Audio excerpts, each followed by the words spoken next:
Makeup আর্টিস্টকে আমি টাকা দিয়েছি মানে মেকআপ আর্টিস্টকে যেমনটা বলবো সে ঠিক আমাকে তেমনটাই সাজিয়ে দেবে। আমি যেমনটাই চাইবো সে ঠিক আমাকে সেমনটাই করে দেবে। হ্যাঁ, ঠিক কথা। তুমি মেকআপ আর্টিস্টকে তাও তোমার স্পেশাল দিনে বুক করছো মানে তোমার পছন্দ মতো সে তোমাকে সাজিয়ে দেবে, ঠিক কথা। কিন্তু তুমিও তো তার অভিজ্ঞতার দাম দেবে। তার কাজগুলো তোমার ভালো লেগেছে বলেই না তুমি তাকে তোমার স্পেশাল দিনে বুক করেছো। তো অবশ্যই তার সাজেশানও তোমাকে একটু হলেও নিতে হয়, কারণ মেকআপ আর্টিস্ট কিন্তু একদিনে তার পরিচিতি পায় না, তিল তিল করে তাকে গড়ে তুলতে হয় তার পরিচিতি। তার জন্য কিন্তু দিনরাত তাকে অনেক পরিশ্রম করতে হয়, পড়াশুনোও করতে হয়। অতএব তার সেই যে অভিজ্ঞতার দামটাও কিন্তু তোমাকে দিতে হবে, বুঝতে হবে যে নিশ্চয়ই মেকআপ আর্টিস্ট বুঝেছে আমার ওপরে কোনটা মানাবে কোনটা মানাবে না। তো সেই জায়গায় আমি বলবো যে সব সময় যখনই কোনো কিছু কথা বলার হবে, কিছু কেনার হবে বা কোনো কিছু নেওয়ার হবে, অবশ্যই মেকআপ আর্টিস্টের সাথে আলোচনা করে তুমি তোমার স্পেশাল দিনটাকে সুন্দর করে সাজিয়ে নাও। তাহলে তো আর কারোরই সমস্যা থাকে না। কিন্তু একবার যখন সেজে নিলে, সাজার পরে তোমার পছন্দ হলো না, এরপরে তুমি আবার বললে যে দিদি এটা আমার পছন্দ হয়নি, অথচ তুমি তোমার পছন্দ মতনই সাজগোজগুলো নিলে, তারপরে আবার বললে যে দিদি তুমি যেরকম ভেবেছিলে ওরকমটা করো। এটা কি কখনো সম্ভব তুমিই বলো?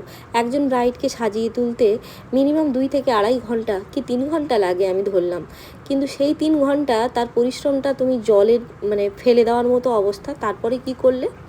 আবার তাকে ঘুরে সেই কাজটা করতে বললে। আচ্ছা, একজন মেকআপ আর্টিস্টের লোকেশান কাছেও হতে পারে আবার দূরেও হতে পারে, তার তো সময়ের মূল্য আছে, সেই জায়গাটাও তো বুঝবে তুমি। তো এই যে ব্রাইড, এই ব্রাইডটি ছিল আমার খুব কাছের লোকেশানে। এর কোনো দাবি ছিল না। আমি যে কথাগুলো বলছি সেগুলো আগের অভিজ্ঞতার কথা বলছি, কারণ এরকম আমার সাথে হয়েছে। আমি যেটা সাজেস্ট করেছিলাম সেটা আমার ব্রাইড তার মনে হয়েছে যে না দিদি, মানে অ্যাকচুয়ালি কী হয়, যেদিন বিয়ে হয় আমাদের এখানে মানে মেদিনীপুরে বিশেষ করে, পরের দিনই কিন্তু মানে রিসেপশন থাকে, তার জন্য ব্রাইড খুব ক্লান্ত হয়ে যায়। যখনই আমরা হেয়ার স্টাইলিং করি, হেয়ার স্টাইলিং করতে গেলে কিন্তু একটু ব্যাককম করতে হয়। তো তার জন্য কি হয়, চুলটা খুলতে একটু অসুবিধে হয়, যদিও শিখিয়ে দিয়ে আসা হয় কিন্তু তাও চুলটা খুলতে অসুবিধা হয়।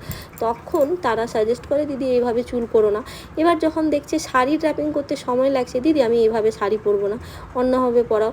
তো সব কিছু করার পরে, তার পছন্দ মতো করার পরে, যখন তার মনে হলো যে না এটা আমাকে মানাচ্ছে না, তখন আবার সে মেকআপ আর্টিস্টকে বলছে যে তুমি আমার এটা চেঞ্জ করে দাও। কিন্তু সেটা কি সম্ভব? কখনোই সম্ভব নয়। কারণ তোমরা তো আর অত টাইম হাতে নিয়ে বসো না যে 2 ঘন্টা 2.5 ঘন্টার পরেও অনেকটা সময় বেঁচে যাবে যেখানে আবার ফুল লুক ক্রিয়েট করা যাবে। তো সব সময় প্রত্যেককে বলবো তোমরা আগে ভালো করে নিজেদের মধ্যে ডিসকাস করে নেবে, তারপরে সেজো। ভিডিওটা কেমন লাগলো অবশ্যই জানিও, আর আজকের ব্রাইডকে কেমন লাগছে সেটাও জানাতে